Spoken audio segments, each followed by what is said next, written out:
On Overdrive today, a comprehensive road test of the new Royal Enfield Guerilla 450, the hottest launches from BMW India this week, and a walk through Tata Motors Design and Tech Centre in the UK. Hello and welcome to Overdrive. I am Soini Dutt. Whether you're a Royal Enfield enthusiast or you're just curious about their latest motorcycle, you definitely want to sit up and take notice of the all-new Royal Enfield Guerilla 450. Rohit was in Spain to ride this motorcycle. Here's all you need to know about it.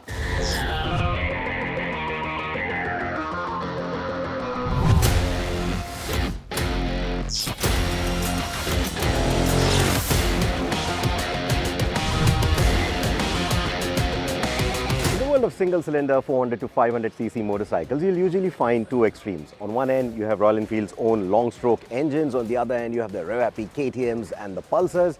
So, citing a golden opportunity for a middle ground, Royal Enfield envisioned a Roadster, something that you could nicely relax on and cruise, or when you're in the mood for some action, go all out with it.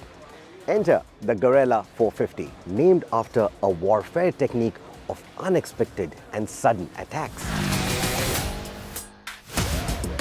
At first glance, the Guerilla 450 boldly announces its intentions. It's here to challenge the status quo and attack the big players in the Roadster segment, like the Triumph Speed 400 and Bajaj Dominar 400. You might look at the block pattern tires on this motorcycle and wonder, did they start off with a scrambler and give up halfway? Well, the funny story is, this was more of a design team's requirement. They wanted to give this bike a more rugged appearance, something that would immediately tell you it's ready for the Indian roads. While at the same time, the bodywork wanted to maintain a bit of that Himalayan character, a bit of that charm as well. So it's a mix of both, though it is a Roadster.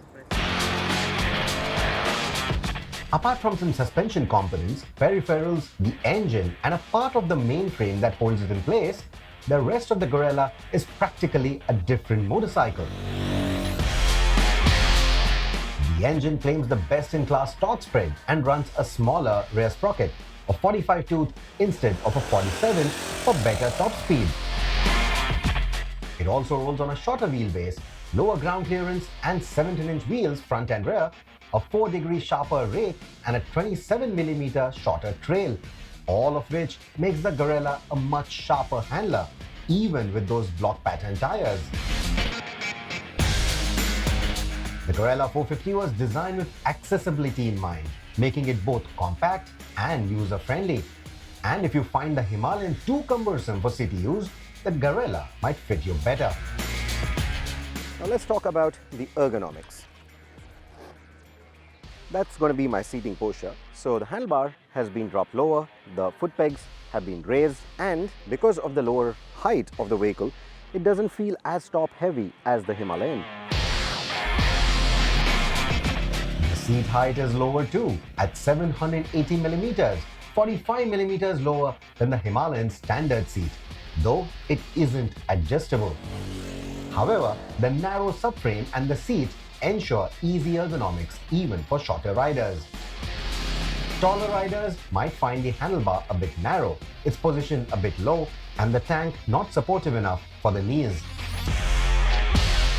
Headlamp performance is inadequate, just like the Himalayan, and let's not forget the short side stand, which can make picking up the bike a bit of a chore for shorter riders. With all fluids topped up, the Guerilla is only 11 kilos lighter than the Himalayan, but the shorter seating masks the weight when moving it around on the feet, and even lighter on the move thanks to excellent weight distribution and suspension tuning. It sports a smaller 11-litre tank, but Royal Enfield claims an estimated fuel economy of around 30 km to a litre in eco mode, suggesting a 300-km range. The Guerilla's handling was fine-tuned in Spain. Engineers from Bosch and Showa frequently visited to tweak the ABS and the suspension settings respectively. The bike uses a 310mm disc up front instead of a 322 on the Himalayan, with floating calipers and sintered pads, and being road-focused, these offer a sharper braking performance than the Himalayan's softer off-road focused brakes, so no turning off the rear ABS either.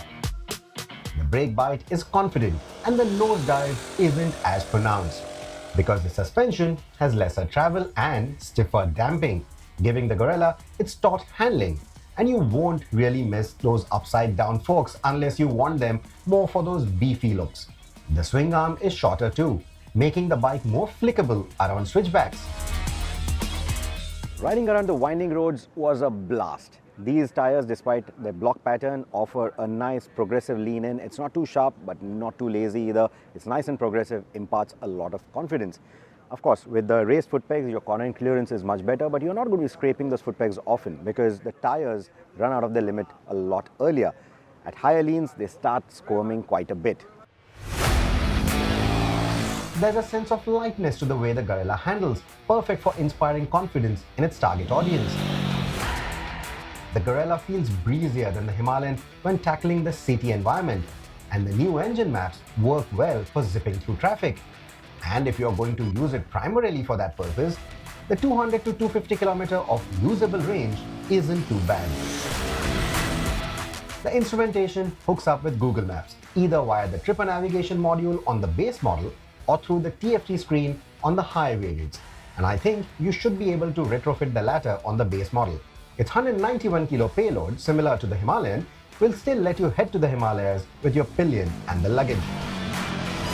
To sum it up, the Himalayan 450 is a great example of evolution if you compare it to the previous model. Similarly, the Guerilla is a great example of platform sharing if you compare it to the Himalayan 450.